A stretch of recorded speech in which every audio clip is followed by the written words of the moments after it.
মানুষ মানুষকে ছেড়ে যায় শুধুমাত্র রিজিকের চিন্তা করে কিংবা নিরাপত্তার দুশ্চিন্তা থেকে, অথচ প্রকৃতির অন্যান্য সন্তানদের বেলায় সম্পূর্ণ ভিন্ন।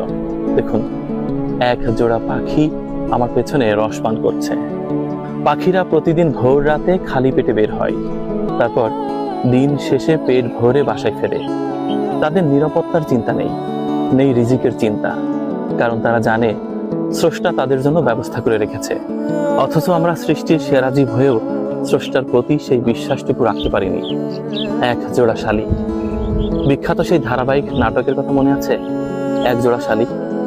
আমার পেছনে নানা রঙের পাখি, তার মধ্যে মাঝে মাঝে এক জোড়া শালিক এসেও সুমিষ্ট রস পান করছে। কত মানুষ তার প্রিয়জনকে হারিয়েছে শুধুমাত্র নিরাপত্তার চিন্তা করে, শুধুমাত্র রিজিকের দুশ্চিন্তা থেকে কত কাছের মানুষ পর হয়েছে।